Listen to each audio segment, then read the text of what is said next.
Hey, and today I am going to be looking at tuning your guitar. A topic I've chosen because I keep seeing on Facebook groups people asking, how do I tune my guitar? How do I tune by ear? How do I keep it in tune? So I thought I'd approach the topic very quickly, showing 3 different ways of tuning your guitar.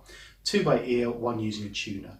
Just as a quick note, I'm using standard tuning, so E, A, D, G, B, and E. So let's start. I'm using a clip-on tuner. You can use an app on your phone, Fender or Boss or whatever. You can use a floor-mounted one, a chromatic tuner that you have at the corner, proper old-fashioned analog ones. I just happen to really like this one. It was cheap off eBay, off Amazon. So first things first, E. Okay, you see it's green, means it's in tune. A, D, G, B, and E. Now if one of those was off, so if I do these deliberately, using the tuning peg I can bring it up to the right pitch. Okay, so very simple. So that's the first method, just using a tuner. I recommend you get one because they are absolutely essential, especially if you're playing with other people so you're all in the same tuning.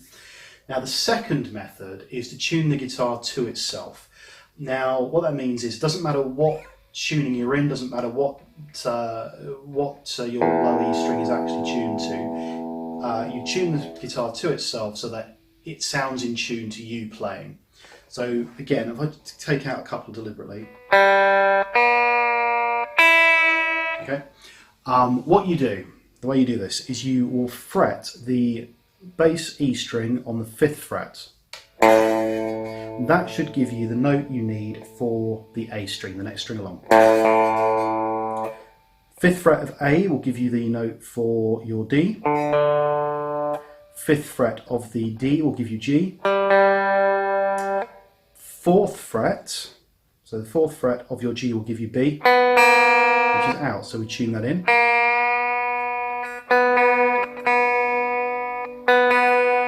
And then the 5th fret of the B will give you your high E.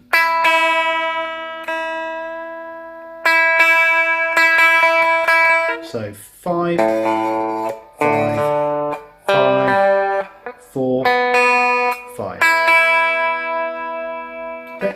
That way you don't have to be in any particular tuning to be able to practice at home. The other thing with this, if you are in a band and you haven't got a tuner between you, as long as you play, say, an A, tune all your A strings to that note, and then tune to the guitar, you should all be in the same key at least.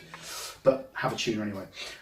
Now the final one's a bit more difficult, but it's quite useful because it allows you to tune while still hearing a note. So if I detune one of them again, and this is using natural harmonics.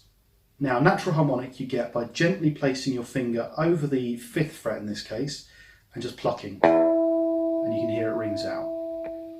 So what we're going to do is we're going to go a harmonic on the 5th fret of the E string and the 7th fret of the A string, and they should be the same notes. Okay, you can hear they're the same. Same for the from the A to the D. 5 and 7 should be the same. D to G, 5 and 7.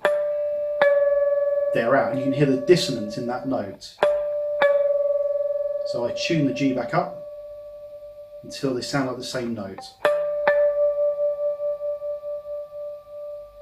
And you can hear, you can almost feel it in your ears when you've got, especially when you've got a bit of gain on there, you can feel this kind of vibration in your ears.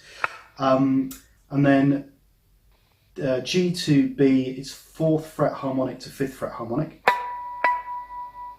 and then back to, for B, 5th fret, 7th fret. But again, if I just do that thing with the here in the harmonic, so 5 and 7 to do my bass E string, you can hear it goes in really quick. It's a very quick way of tuning. Okay, so there are 2 tips here just to make sure you're totally in tune. First one is play some open chords.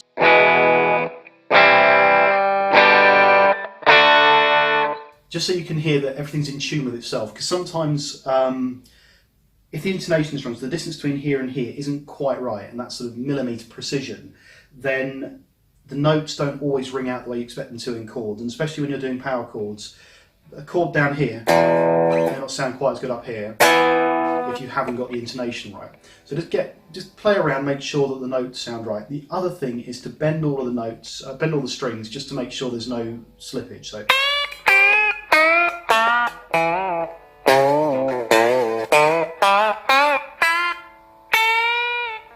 And then check you're in tune still. Pretty much good enough for this. Now, the reason for that is sometimes you might find that on the nuts it catches. And when you're restringing, and I'll do a thing on restringing at some point, if you look on my nuts, and if you can focus on that, you might see there's some sort of what looks like dirty black marks on it. Now, those dirty black marks are actually pencil marks. So, and without chuckling here, I lube my nut with pencil. So when I restring, I just take a pencil and just sort of draw in the grooves, so that when the strings move and I bend, they don't catch. So if you've got some tuning stability problems, you might find that it's because you need to lube your nuts. The other thing is, if you've got cheap tuning pegs, they sometimes don't quite turn as finely, so you might find that you jump from not in tune on one side to not in tune on the other side quite quickly. So the tuners are really important. And then certain types of bridges, so this one in particular, I have a slightly odd bridge because it's got an acoustic bridge under it. They can stick sometimes. The other thing that creates really bad instability is if you've got a whammy bar, because every time you move it, it might change the grip here, it might change it here, the springs might not be quite tight enough. There's lots of things that can change the stability of your tuning. So, make sure you play around and make sure that before you record, before you play with other people, that everything is as tight as it can be tuning wise, using any of those three methods. So the next video is going to be about drop tunings, down tunings and open tunings. But until then, like, comment, subscribe, and I will see you later. Cheers.